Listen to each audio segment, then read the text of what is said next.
की दूसरी शादी थी। उसकी पहली शादी का क्या हुआ ये मैं भूल जाना चाहती थी, क्योंकि वो बहुत ही अजीब सा किस्सा हुआ था।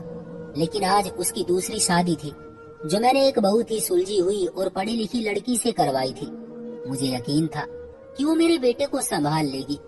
मेरा बेटा बहुत अच्छी कमाई जो करता था और बहुत ज्यादा खूबसूरत भी था। इस खानदान का इकलौता वारिस था।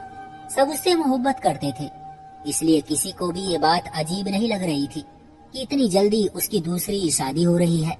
लेकिन मेरा दिल धक धक कर रहा था। जैसे जैसे रात हो रही थी मैं परेशान होती जा रही थी। मेरी बेटी को भी इस बारे में पता था, वो भी मेरे जितना ही परेशान थी। कहने लगी कि अगर आज भी ऐसा ही हो गया तो फिर क्या होगा।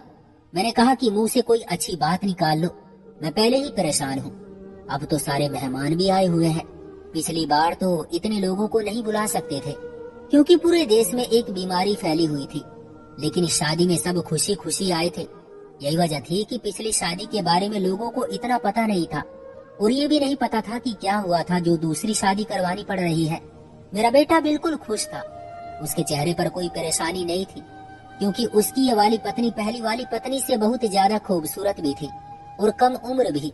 मर्द तो शादियों से खुशी होता है, लेकिन मसला तो औरतों के लिए होता है, चाहे वो लड़के की माँ हो या लड़के की पत्नी। सर्दियों का मौसम था, ज्यादातर मेहमान घर में ही रुके हुए थे। अभी बाहर रस्म हो रही थी, नाच गाना चल रहा था, लोग एक दूसरे के साथ हंसी मजाक कर रहे थे। मैंने अपनी एक जेठानी से कहा कि दुल्हन दूसरे शहर से आई है, बहुत थकी हुई है, क्यों ना उसको दूल्हे के कमरे में ना भेजा जाए। तो उन्होंने कहा कि क्या हो गया है तुम्हें, जवान बच्चे हैं, ये तो उनके लिए बहुत खुशी वाली रात होती है और तुम उनकी रात खराब करना चाहती हो। जवान बच्चे हैं, चाय कॉफी पिला दो, बिल्कुल फ्रेश हो जाएंगे। फिर सुबह भी तो बहुत सारी रस्में करनी है, क्या तुम्हें याद नहीं है। मैंने कहा थक गई होगी बेचारी।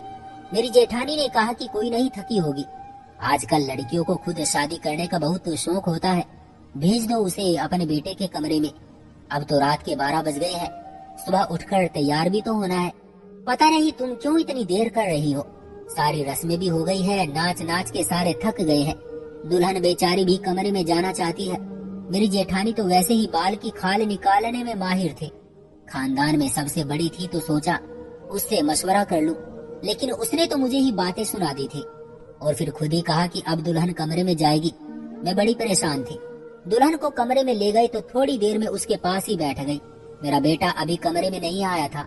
मैंने कहा कि बेटा तुम अपने घर में सबसे बड़ी हो और एक सब्र करने वाली बच्ची हो, इसलिए मुझे तुम बहुत अच्छी लगी। देखो जब शादी होती है तो कुछ ऐसे मामलात होते हैं जो औरतों को पसंद नहीं आते, लेकिन तुम खामोशी रहना और सब्र से काम लेना। उसने कहा मुझे आपकी बात समझ नहीं आ रही। मैंने कहा कि मेरा बेटा कोई उल्टी सीधी बात करे तो उसकी बात का बुरा ना मानना, चुप कर जाना, कमरे की बात को कमरे में ही रखना और मुझे सुबह बता देना, मैं तुम्हारी परेशानी हल कर दूंगी। वो इस बात पर थोड़ी सी घबरा गई कि जाने मैं किस बारे में बात कर रही हूँ, लेकिन उसने कहा कि ठीक है, मैं पूरी कोशिश करूंगी। अब इस घर की इज्जत मेरी भी इज्जत है। सब लोग घर में सोने के लिए अपने बिस्तरों की तरफ चले गए और घर में काफी खामोशी हो गई, क्योंकि सब लोग बहुत थक गए थे। सर्दियों की रातें वैसे भी खामोश होती है। मुझे नींद नहीं आ रही थी। ये अलग बात थी कि मैं बहुत ज्यादा परेशान थी। मेरी बेटी भी जाकर सो गई, लेकिन मेरी आंखों से नींद गायब थी और मेरी आंखें घड़ी की तरफ देख रही थी। बस जल्दी जल्दी सुबह हो जाती तो मेरी सारी परेशानी खत्म हो जाती। लेकिन जैसे ही रात के 2:30 बजे तो मैंने एक जोरदार चीख की आवाज सुनी और बस उसके बाद मुझे पता चल गया कि अब क्या होगा। उसके बाद बार बार चीखों की आवाजें आने लगी। ये किसी लड़की की चीखने की आवाज थी और वो लड़की कौन हो सकती थी ये मैं अच्छी तरह जानती थी। सारे मेहमान भी आहिस्ता आहिस्ता जागने लगे। अचानक से मेरे बेटे के कमरे का दरवाजा खुला और मेरी बहू चिल्लाती हुई बाहर भागी। उसने ये भी नहीं सोचा कि उसके पास दुपट्टा भी नहीं था। वो भागती हुई घर से बाहर निकलना चाहती थी। कुछ औरतों ने उसे पकड़ लिया और कहा कि बेटा क्या हो गया है। सब उसको संभालने लगे और वो बेहोश हो गई। जब कोई बेहोश हो जाता है तो मुंह पर पानी के छींटे वगैरह मारे जाते हैं, लेकिन उसे होश ही नहीं आ रहा था। उसका जिस्म ठंडा पड़ गया था। फौरन उसे अस्पताल ले जाया गया। अस्पताल नहीं ले जाना चाहते थे क्योंकि फिर और भी तमाशा बन जाता, लेकिन और कोई चारा भी नहीं था। बेचारी बच्ची थी किसी की और वो होश में नहीं आ रही थी। हमने उसके माँ बाप को भी बुला लिया। उन्होंने भी एक दूसरे के कामों में बातें करनी शुरू कर दी कि पता नहीं हमारी बेटी के साथ क्या सुलूक किया है। उसके साथ सब लोग मुझे देख रहे थे, सवाल हर तरफ थे और मैं बेचारी परेशान थी। मैंने अपने बेटे से पूछना चाहा कि अब उसने क्या किया है, तो वो कमरे में नहीं था। उसका फोन भी बंद था, वो न जाने कहाँ चला गया था ताकि हम उस तक पहुँच न सके। मैं कमरे में गई तो कमरा भी बिल्कुल नॉर्मल था। ऐसा कुछ भी नहीं लग रहा था कि कोई चीज टूटी हुई होती, उसने अपनी पत्नी पर हाथ उठाया होता। फिलहाल मुझे बहू की फिक्र थी। 2 से 4 घंटे के बाद अस्पताल वालों ने उसको होश में ला दिया और हम उसे घर ले आए। तो वो हमारे घर नहीं आना चाहती थी, लेकिन उसकी माँ ने कहा कि वहीं पर चलते हैं, नहीं तो तमाशा बन जाएगा। अगर तुम हमारे घर वापस आ गई तो सब क्या कहेंगे। उनके अपने घर में भी मेहमान आए हुए थे। हमने कहा कि दुल्हन की तबीयत इतनी बेहतर हो जाएगी कि बस कल की रस्में हो जाए, 1 घंटे के लिए बैठ जाए। लेकिन उस लड़की ने कहा कि भाड़ में गई रस्में, मैं तो यहाँ पर एक पल नहीं दूंगी, मुझे अपने घर जाना है। वो पढ़ी लिखी समझदार लड़की थी। उसने कहा कि मैं किसी के दबाव में नहीं आऊंगी, मेरी जिंदगी है, मुझे ना तो समाज रोक सकता है और ना ही धर्म रोक सकता है। अब मुझे आपके बेटे के साथ नहीं रहना, बिल्कुल भी नहीं रहना। इस लड़की ने तो आखिरी बात बहुत पहले ही कर दी, लेकिन ये पहले भी तो हो चुका था। मेरी पहली बहू के साथ भी यही हुआ था। वो तो मेरी पसंद की नहीं थी, मेरी बेटी की सहेली थी और उसने उसे पसंद किया था। बड़ी खुशी से उसको भी लेकर आई थी। वो अमीर बाप की बेटी थी, बहुत अच्छी लड़की थी, मुझे भी पसंद थी, घर आती जाती थी, मेरे बेटे को पसंद करती थी। शायद इसीलिए रिश्ता भेजा गया था। लेकिन उसके साथ भी यही हुआ था कि शादी की पहली रात को चीख मारती हुई कमरे से बाहर निकल गई थी और उसके बाद मेरे बेटे की शक्ल देखने से भी मना कर दिया था।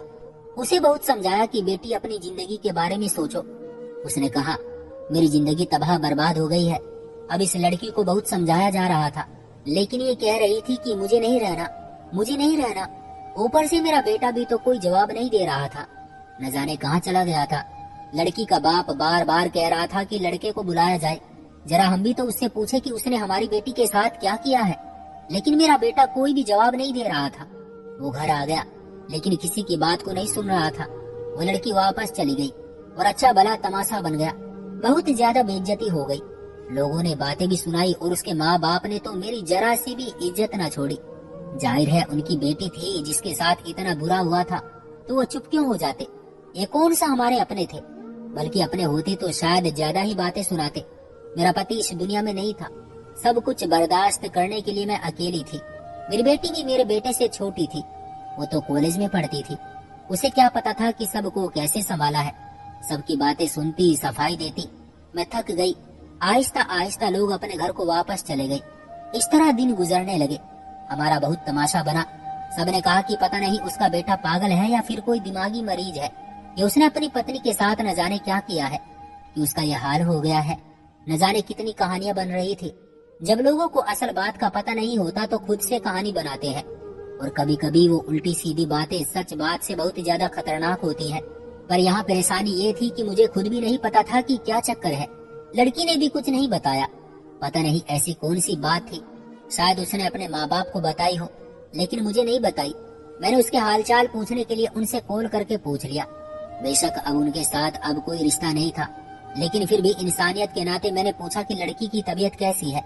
तो उसकी माँ ने कहा कि अभी तक हमारी बेटी की तबीयत ठीक नहीं हुई, और खबरदार जो आपने दोबारा फोन किया तो। ये सुनकर तो मैं और भी परेशान हो गई। पिछली बार भी ऐसा ही हुआ था। मेरी बेटी ने मुझे बताया कि उसकी तबीयत बाद में 6-7 महीने तक खराब रही थी। अगर अपने बेटे के बारे में बात करूं तो मेरा बेटा एक सीधा साधा इंसान था। इसका बचपन भी नॉर्मल गुजरा, ऐसी कोई हरकत नहीं थी उसके अंदर। वो मेरी पहली औलाद थी जो शादी के 5 साल के बाद पैदा हुई थी। हमने उसे बहुत लाड़ प्यार से पाला था, लेकिन फिर भी वो बिगड़ा हुआ नहीं था। उसे अपने हुस्न पर गुरूर था। वो कहता था कि मैं बड़ा खूबसूरत हूँ और हर चीज अच्छी पहनता था। पहनने का उसको बहुत शौक था कि अच्छे कपड़े हो, जूते हो, और नौकरी भी उसने टाइम से कर ली। पढ़ाई में भी हमेशा से अच्छा था। अपनी बहन के लिए भी जिम्मेदार था। उसको भी कॉलेज लेकर जाता था, घर में पैसे वगैरह भी दिया करता था, और उसमें कोई नशा करने की भी आदत नहीं थी। ना ही उसके कोई ऐसे दोस्त थे जिनको मैं कहूँ कि उसके दोस्त अच्छे नहीं थे। उसके मोहल्ले में भी किसी के साथ दोस्ती नहीं थी। एक उसका दोस्त बाहर के देश में रहता था, उसी से वो फोन पर कभी कभी बात कर लिया करता था और हमारी भी बात करवाता था। वो मुझे माँ कहता था, बहुत अच्छा इंसान था। मेरा बेटा कहता था कि मैं सोचता हूँ कि अपनी बहन का रिश्ता उसके साथ कर दूं। यानी कि सब कुछ बिल्कुल नॉर्मल था। लेकिन ये 2 बार हुआ था। ये बिल्कुल भी नॉर्मल नहीं था। मैंने अपने बेटे की तीसरी शादी करवाने के बारे में सोचा और इस बार किसी ऐसी लड़की के साथ शादी करवाने के बारे में सोचा जो मुझे ये बताए कि उस कमरे में क्या होता है। अगर उसके साथ भी यही हुआ तो कम से कम मुझे पता तो चले कि मेरा बेटा करता क्या है। जिन लड़कियों के साथ उसकी शादी करवाई थी उनके ऊपर तो तलाक का धब्बा लग गया, उनकी जिंदगी बर्बाद हो गई। मैं भी एक बेटी की माँ थी। मैं इतनी पत्थर दिल औरत नहीं थी, मैं बुरी इंसान नहीं थी। मुझे पता था कि परेशानी बन जाती है और अपनी औलाद का दुख किसी से भी बर्दाश्त नहीं होता। एक औरत और माँ होने के नाते जिसने ये सब कुछ देखा था, मेरे दिमाग में बस एक ही ख्याल आया था। शायद इस मामले में ये ख्याल ठीक था। मुझे लगा कि मैंने अपने बेटे की शादी अगर किसी शादीशुदा औरत से करवा दी तो ये सब कुछ नहीं होगा। यानी कि ऐसी कोई लड़की जिसकी पहली शादी हो चुकी हो, और मुझे ऐसी लड़की मिल भी गई क्योंकि उनको भी रिश्ते की जरूरत थी, इसलिए उन्होंने ज्यादा बात नहीं की। मैंने बस इतना कहा कि एक दफा शादी हुई थी, लेकिन लड़की ज्यादा साल तक नहीं रही। थोड़ा बहुत झूठ बोलना पड़ा क्योंकि सच बताने के काबिल नहीं था। ये लड़की ज्यादा खूबसूरत नहीं थी और ना ज्यादा उम्र वाली थी। दुबली पतली सी थी और पढ़ी लिखी थी, लेकिन इतनी खूबसूरत नहीं थी। जब बेटे को उसकी तस्वीर दिखाई तो उसने कहा कि मुझे शादी नहीं करनी है, ये तो बिल्कुल भी खूबसूरत नहीं है। मैंने कहा कि तू चुप करके बैठ जा। जो तेरी हरकतें हैं और जो तूने हमें हर जगह बदनाम करवाया हुआ है, तू तो शुक्र कर कि तेरी शादी करवा रहे हैं। बेटा खामोश हो गया। उसके दिल में कोई ना कोई चोर जरूर था, तभी तो वो इस तरह की अजीबोगरीब बातें करता था। लेकिन इस दफा मैंने प्लान बना लिया था। मैंने सोच लिया था कि मैं लड़की को पहले ही अपने साथ मिला लूंगी। मैं उसको ये तो नहीं बता सकती थी कि पहले ऐसा हुआ है। इस बार हमने बिना कुछ खर्च किए शादी करने का प्लान बनाया। वो काफी अच्छी थी। मेरी बेटी ने मुझे कहा कि रहने दो भाई को, उनके हाल पर छोड़ दे। तो मैंने कहा कि ऐसा नहीं होता, इकलौता बेटा है, शादी तो करनी ही पड़ेगी। उसकी हमने शादी करवा दी और मैंने लड़की के कान में ये बात डाल दी कि मेरा बेटा शादी नहीं करना चाहता था, इसलिए अजीबोगरीब हरकतें करता है तो उसकी बातों में ना आना, और जो कुछ भी करे चुपचाप मुझे बताना। इस बार घर में कोई मेहमान नहीं था। कुछ लोगों को मैंने शादी में बुलाया था कि लड़की वाले ये ना समझे कि उनके आगे पीछे कोई नहीं है, लेकिन वो लोग रिश्तेदार नहीं थे बल्कि मेरी दोस्त थी। उसका पति था, उसका बाप भी था। झूठ बोलना पड़ा मुझे और कोई चारा नहीं था मेरे पास। लड़की मेरे बेटे के कमरे में चली गई और मैं इस बार जाग रही थी। मैंने अपनी बेटी को कहा कि जाकर सो जा। वो भी मेरे पास बैठी थी। मैंने कहा कि तुम जाकर सो जाओ, तुम्हारा यहाँ पर कोई काम नहीं है। मैं हॉल में ही बैठी ऊपर वाले से प्रार्थना कर रही थी कि कोई परेशानी ना हो तो अच्छा है, नहीं तो मुझे फिर से वही सब बर्दाश्त करना पड़ेगा। मेरी बेटी का कहना था कि आप जो कर रही हैं बिल्कुल भी अच्छा नहीं कर रही है। आप भी एक रिवायती औरत की तरह हर मसले का हल शादी को समझ रही है। लेकिन मेरे दिमाग में ऐसी कोई बात नहीं थी। मेरा मसला तो ये था कि मुझे और कोई हल नजर नहीं आता था। काफी खामोशी थी। मैं ऊपर वाले से प्रार्थना कर रही थी कि खामोशी बनी रहे, लेकिन खामोशी टूट गई और फिर से वही सब कुछ हुआ। लड़की पागलों की तरह बाहर भाग गई। मैंने उसको मुश्किल से गेट तक जाते जाते रोका। उसने मेरा हाथ बुरी तरह झटका और कहा, शादी करवाने से पहले अपने बेटे का मेडिकल चेकअप तो करवा लेती तो आज आपको और मुझे ये दिन न देखना पड़ता। और वो वहाँ से उसी वक्त चली गई। अच्छी भली समझदार लड़की थी, उसके पास तो और कोई ऑप्शन भी नहीं था। अब क्या ये दूसरी शादी के बाद तीसरी शादी करेगी? औरत की दूसरी शादी को भी अच्छा नहीं समझा जाता। लेकिन हैरान तो मैं तब हुई जब 2 ही दिन बाद इसके घर वालों ने कॉल करके कहा कि अपने बेटे को कहो कि हमारी बेटी को तलाक दे दे, नहीं तो हम केस करवा देंगे। मतलब कि कोई इतनी बड़ी बात थी कि कोई उसको मजबूरी में भी एक्सेप्ट करने को तैयार नहीं था। पहले मैं ऐसी लड़की लाई जो अमीर बाप की बेटी थी और बहुत ज्यादा खूबसूरत थी, जिसे देखकर मेरा बेटा भी काफी खुश हो गया था। वो भी भाग गई। दूसरी तरफ ऐसी लड़की लेकर आई जो काफी समझदार थी। उसको मैंने पहले ही अपने प्लान में मिला लिया था, लेकिन वो भी यहाँ से भाग गई। और तीसरी बार किसी मजबूर लड़की को चुना, लेकिन उसने भी यही सब कुछ किया। किसी ने भी इस बात को नहीं सोचा कि लड़का बहुत ज्यादा खूबसूरत है, इकलौता बेटा है। हमारा घर अपना था, हमारे घर में खाना पीना भी अच्छा था। मैं भी एक अच्छी इंसान थी। हम लोग अच्छा सोना चांदी भी देते थे, लेकिन वो लोग सोना भी वापस कर देते थे और हम लोग दहेज भी नहीं मांगते थे। फिर भी ये सब कुछ हो रहा था। मेरी जिंदगी नर्क हुई पड़ी थी। कुछ दिन इसी तरह गुजर गए। मैंने अपने बेटे पर नजर रखी क्योंकि इन सब के बाद में सिर्फ एक तरफ ही नहीं देख सकती थी, मुझे दूसरी तरफ भी ख्याल करना था। सिक्के के 2 पहलू होते हैं, लेकिन मेरे बेटे के हाव भाव में मुझे कुछ भी अजीब नहीं लगता था। एक दिन तो मैंने उसके दोस्त को कॉल की मैंने कहा कि तुम उसके दोस्त हो और उसके इकलौते दोस्त, और कोई उसका दोस्त भी नहीं है, और तुम्हें उसने अपनी जिंदगी के बारे में बताया होगा। लेकिन मैं ये सुनकर हैरान हो गई कि उसने अपने दोस्त को भी अपने बारे में कुछ भी नहीं बताया था। बस यही बात थी जो मुझे अजीब लगती थी। उसने अपने दोस्त को ये नहीं बताया था कि मेरी 3 शादियां हुई है और तीनों पत्नियां अपने घर चली गई है। ये तो जरूर एक दूसरे को बताया होगा, लेकिन उसने अपने अच्छे दोस्त को भी ये बात नहीं बताई थी। ये बात मुझे काफी अजीब लग रही थी, लेकिन शायद इसलिए भी न बताई हो कि वो शर्मिंदा नहीं होना चाहता था। दोस्त था उसका, कोई भाई तो नहीं था, ना ही कोई रिश्तेदार था। इस दफा मैंने एक और प्लान बना लिया कि लड़की को सब कुछ बता दूंगी, और लड़की भी ऐसी लेकर आई जिसको शादी करने की बहुत जरूरत थी, क्योंकि ये लोग बहुत ज्यादा गरीब थे। उसके घर में उसके 3 छोटे भाई थे। मैंने कहा कि मैं उनकी स्कूल कॉलेज की फीस भी दिया करूंगी और आप लोगों को कोई खर्चा भी नहीं करना होगा।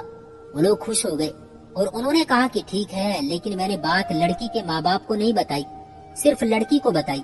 मैंने शादी से पहले ही उसे ये बात बता दी थी और उसने कहा कि मैं मजबूर हूँ, कुछ भी होगा बर्दाश्त कर लूंगी, ज्यादा से ज्यादा क्या हो जाएगा, वैसे भी सारी मुश्किल औरतों के लिए ही होती है।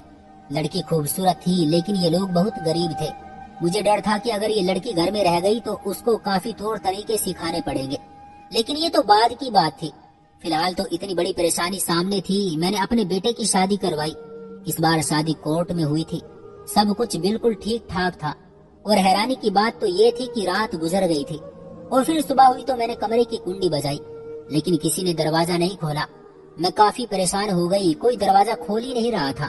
थोड़ी देर के बाद मैं चाबी लेकर आई और मैंने खुद ही दरवाजा खोल लिया, क्योंकि हमारे घर में इसी तरह का सिस्टम था। जब मैं अंदर गई तो सामने का मंजर देखकर मैं हैरान रह गई। मेरी बहू तो बेहोश पड़ी थी। डॉक्टर को बुलाया। डॉक्टर ने कहा कि इसके जिस्म पर कोई जख्म नहीं है, लेकिन लगता है ये बहुत ज्यादा डर गई है, इसे होश नहीं आ रहा है। फिर उसे थोड़ी देर बाद थोड़ा सा होश आया तो उसे दूसरे कमरे में शिफ्ट कर दिया। वो रोने लगी। उसने कहा कि मुझे यहाँ से जाना है, बस मुझे यहाँ से जाने दो। उसने मेरी मिन्नतें करनी शुरू कर दी। मैंने कहा कि तुमने वादा किया था कि तुम मुझे सब कुछ बताओगी। उसने कहा कि नहीं बता सकती हूँ। जब मैंने थोड़ा दबाव डाला तो फिर वो फिर से बेहोश हो गई। मैं तो घबरा गई कि कहीं उसको कुछ हो ना जाए। मैंने उसे उसके घर भेज दिया। उसने कहा कि मैं अपने माँ बाप को खुद संभाल लूंगी, कोई आपसे सवाल नहीं करेगा। और ये पहली लड़की थी जिसने तलाक की बात भी नहीं की थी। वो अभी तक मेरे बेटे की पत्नी थी। फिर मुझे मेरे बेटे की तीसरी पत्नी की बात याद आई कि अपने बेटे का मेडिकल चेकअप करवाएं। मेरा बेटा कभी भी अपना मेडिकल चेकअप नहीं करवाने वाला था, इसलिए मेरे पास एक ही रास्ता था। एक दिन मैंने उसके खाने में नींद की दवा मिला दी। मैंने डॉक्टर को पहले ही सब कुछ बता दिया। वैसे भी हमारा फैमिली डॉक्टर था। मेरा बेटा बहुत कम बीमार होता था। इस बीच में मुझे ये भी पता चला कि मेरा बेटा ऑफिस में ठीक से काम नहीं कर रहा है। ऑफिस टाइम से पहले ही छुट्टी कर लेता है, जिसकी वजह से उसकी सैलरी भी आधी हो गई है। इस बात की समझ नहीं आई कि वो ठीक से काम क्यों नहीं कर रहा था। मैं उसे डॉक्टर के पास ले गई और डॉक्टर को कहा कि इसका चेकअप करो। डॉक्टर ने चेकअप कर लिया और जब रिपोर्ट मुझे मैसेज में भेजी तो जाहिर है कि रिपोर्ट तो समझ मुझे नहीं आनी थी, लेकिन उन्होंने एक वॉइस मैसेज भेजा जिसमें ये लिखा था कि रिपोर्ट में क्या लिखा हुआ है, और उसके मुताबिक मेरे बेटे में कोई दिक्कत नहीं थी। डॉक्टर ने कहा कि आपको ऐसा नहीं करना चाहिए था। अगर आपके बेटे को पता चल गया तो वो आप पर भरोसा नहीं करेगा। मैं और परेशान हो गई कि क्या मामला है, क्या करूं। फिर मैंने अपनी बहू को बुलाया और उसके सामने ऐसी बात रखी जो वो मानने के लिए बिल्कुल भी तैयार नहीं थी, लेकिन मैंने उसे कहा कि उसे ये बात माननी होगी। ये लड़की अपने लिए मजबूर नहीं थी, लेकिन अपने परिवार के लिए मजबूर थी, और कभी कभी इंसान अपनी फैमिली के लिए वो सब कुछ कर जाता है जो शायद अपने लिए भी नहीं करता। उसने मेरी बात मान ली। मैंने उसे कहा कि तुम्हें एक रात के लिए फिर से मेरे बेटे के कमरे में जाना होगा, और इस बार मैं खुद भी कमरे में ही मौजूद रहूंगी। इस बात पर वो थोड़ी तसल्ली में आ गई और उसने कहा कि ठीक है, अगर आप कमरे में ही रहेंगी तो फिर मैं सब करने को तैयार हूँ। वो घर आ गई। मेरे बेटे ने कहा कि यहाँ पर क्या कर रही है। मैंने कहा कि ये अभी भी तुम्हारी पत्नी है और अब ये इसी घर में रहेगी। मेरा बेटा खामोश हो गया। रात हुई तो मैंने पहले ही अपनी बेटी को समझा दिया कि जब तुम्हारा भाई घर आए तो उसे कहना कि मैं मौसी जी की तरफ गई हूँ, क्योंकि मौसी जी की तबीयत खराब रहती है। रात को वहीं पर रहूंगी। मैं खुद कमरे में छुप गई थी। मेरी बहू को इस बात का पता था, वो भी कमरे में ही मौजूद थी। मेरा बेटा अपने टाइम से घर आया और मेरी बेटी ने उसे खाना भी खिला दिया। उसके बाद वो कमरे में आकर बैठ गया। मेरा बेटा कमरे में आ गया और उसने दरवाजा बंद कर दिया। उसने अपनी पत्नी से कोई बात नहीं की। वो बाथरूम में चला गया, लेकिन दरवाजा खुला हुआ था क्योंकि वो सिर्फ मुंह हाथ धो रहा था। जब अचानक से बाथरूम से अजीब तरह की आवाज आई और वो बुरी तरह डर गई। उसने उस तरफ देखा जहाँ मैं छिपी हुई थी और मैं भी डर गई। मैंने भी देखा क्योंकि मेरा बेटा तो बाथरूम के अंदर था। तू बड़ी बहादुर है, फिर से आ गई। मुझे तो लगा था कि तू ऐसी भागेगी कि दोबारा वापस नहीं आएगी। हम दोनों के कदमों तले से जमीन निकल गई। मेरी बहू भागकर मेरे पास आ गई। उसने ये भी फिक्र नहीं की थी कि मैं छुपी हुई थी, क्योंकि बाथरूम में मेरा बेटा ही गया था, लेकिन आवाज तो किसी औरत की आ रही थी। थोड़ी देर के बाद मेरा बेटा बाहर आ गया और उसकी हालत देखकर हम दोनों डर गए। उसकी शक्ल अजीब सी बनी हुई थी और आंखें खून से फटने वाली हो रही थी कि जैसे उसकी आंखों में कोई इन्फेक्शन हो गया हो। वो अजीब तरह से खड़ा था और उसके अंदर से औरत की आवाजें आ रही थी। मैंने कहा कि बेटे। उसने कहा मैं आपका बेटा नहीं हूँ, मेरा नाम तनु है। हम किसी तनु को नहीं जानते थे। मेरा बेटा क्या कर रहा था हमारी तो समझ से बाहर था। उसने अजीबो गरीब तरह की बातें करनी शुरू कर दी। उसने कहा कि तुम दोनों यहाँ से निकल जाओ, नहीं तो जान से मार दूंगा, और अगर ये बात तुमने किसी को बताई तो फिर तुम दोनों को अपनी जान से हाथ धोने पड़ेंगे। मेरी बहू तो फिर से वहाँ से भाग गई और मेरी आंखों में आंसू आ गए। मैं हैरान रह गई। मैंने ये बात जाकर डॉक्टर को बताई। डॉक्टर ने मुझे कहा कि लगता है आपके बेटे को कोई दिमागी बीमारी है, जिसके चलते उसके अंदर कोई और आ जाता है और वो किसी औरत की तरह अजीबो गरीब तरह की बातें करता है। यह कोई आत्मा या भूत नहीं है, बल्कि एक बीमारी है। आप चेक करें कि वो किसकी बातें कर रहा है। कोई तो होगी तनु, क्योंकि ऐसा मरीज किसी को देखकर ही खुद को ऐसा बनाता है, या किसी ड्रामे से या किसी फैमिली से। मैंने कहा कि हमारे खानदान में तो तनु नाम की कोई लड़की भी नहीं है। मैंने उसका कमरा चेक किया और मुझे वहाँ से एक नोवेल मिला। मेरे बेटे को नोवेल पढ़ने का शौक नहीं था। मैंने अपनी बेटी से कहा तो उसने कहा कि ये तो मेरा नोवेल है, बचपन में पढ़ती थी, पता नहीं कहाँ गुम हो गया था। जब मैंने इस नोवेल को पढ़ा तो सारी कहानी मेरे सामने आ गई। इसमें एक लड़की थी जो इस नोवेल की हीरोइन थी। उसका नाम तनु था और वो एक पागल लड़की थी जो लोगों को जान से मार दिया करती थी और उसे ये करके अच्छा लगता था। और उसी के किरदार को मेरे बेटे ने अपने ऊपर अपना लिया था, क्योंकि उसे कुछ पता नहीं था कि वो दिमागी बीमारी में है, इसलिए वो इतना बेसकून सा रहता था। उसे पता ही नहीं था कि वो दूसरों के साथ क्या कर रहा है, और इस तरह की हरकतें देखकर कोई भी लड़की भागी जाएगी। वो लड़की को ये कहता था कि अगर किसी को ये बात बताई तो तुम्हें तुम्हारे घर आकर मार डालूंगा। जिस पढ़ी लिखी बहू ने ये कहा था कि अपने बेटे का मेडिकल चेकअप करवाओ, शायद उसका इशारा इसी तरफ था कि आपके बेटे को कोई दिमागी बीमारी है। डॉक्टर ने मुझसे सारी बात पूछी और इस नतीजे पर पहुंचे कि जब मेरा पति इस दुनिया से गया तो मेरा बेटा उस समय बहुत छोटा था। वो जब 6 से 7 साल का था और अपने पिता को बहुत ही ज्यादा याद करता था, और इसी हादसे में उसके दिमाग में एक सुराख बना दिया, जिसको भरने के लिए उसने तनु नाम की लड़की के किरदार को अपना लिया। डॉक्टर ने कहा कि उसकी वीडियो बनाकर उसे दिखानी पड़ेगी, इसकी दवाइयाँ भी होंगी और इसका इलाज भी शुरू किया जाएगा, उसकी थेरेपी की जाएगी, तब जाकर आपका बेटा ठीक होगा, क्योंकि इस बीमारी का इलाज मौजूद है। लेकिन हमारे समाज में एक बहुत बड़ी खराबी है, किसी की भी जरा भी दिमागी हालत खराब हो जाए तो हम उसे पागल कहते हैं, और आपका बेटा पागल नहीं है। मैंने सब कुछ अपनी बहू को बताया। मैं खुद भी बहुत परेशान थी। मैंने उससे कहा कि कुछ पता नहीं वो कब तक ठीक होगा। मैं तुम्हें इस इंतजार से नहीं रखना चाहती। जो वादा मैंने तुम्हारे साथ किया था वो मैं पूरा करूंगी। तुम्हारी बहन भाइयों की फीस जरूर दूंगी, चाहे तुम्हारा रिश्ता रहे या ना रहे, लेकिन तुम्हारी अपनी जिंदगी है। वो लड़की बहुत अच्छी थी। उसने कहा कि मैं इंतजार करूंगी, वो मेरा पति है, मैं उसका साथ नहीं छोड़ूंगी, उसके ठीक होने का इंतजार करूंगी। डॉक्टर का कहना था कि अगर वो इस लड़की को अपनी पत्नी मानता है तो फिर उस लड़की का भी इलाज के बीच साथ होना बहुत जरूरी है। जब अपने बेटे को उसकी वीडियो बनाकर दिखाई तो वो हैरान रह गया। वो तो यही समझता था कि लड़की सिर्फ इसलिए भाग जाती है क्योंकि वो इसके साथ रहना नहीं चाहती है, लेकिन जब उसे इस बात का पता चला तो वो खुद भी काफी परेशान हो गया। उसने अपनी चौथी पत्नी को एक्सेप्ट कर लिया और इलाज के बीच मेरी बहू ने हमारा बहुत साथ दिया। किसी को ये बात नहीं बताई। अभी भी मेरे बेटे का इलाज चल रहा है। डॉक्टर कहता है कि ये जल्द ही ठीक हो जाएगा। मेरा बेटा भी खुद से काफी कोशिश करता है। अब वो लड़की हमारे घर में ही रहती है, लेकिन मेरे बेटे के साथ रात में नहीं सोती है, क्योंकि अक्सर रात में ही उसकी तबीयत खराब होती है।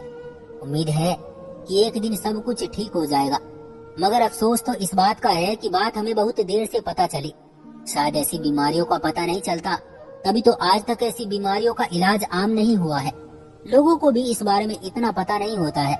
मैं बस यही कहना चाहूंगी कि शादी को हर परेशानी का हल ना समझा जाए, बल्कि असल बात तक पहुंचने की कोशिश की जाए। क्यों दोस्तों, सही कहा ना मैंने? आपकी क्या राय है इस कहानी के बारे में? कमेंट बॉक्स में हमें जरूर बताइएगा। वीडियो को लाइक कर दीजिए और चैनल को सब्सक्राइब कर लीजिए। मिलते हैं अगली वीडियो में, तब तक के लिए धन्यवाद। तो दोस्तों, ये थी हमारी आज की कहानी। आपका क्या कहना है इस कहानी के बारे में? कमेंट करके हमें ज़रूर बताएं। वीडियो को लाइक कर दीजिए और चैनल को सब्सक्राइब करके घंटी को दबाकर ऑल पर सेट कर लीजिए ताकि आने वाले वीडियो आपको तुरंत मिले। मुझे दीजिए अगली वीडियो तक इजाज़त।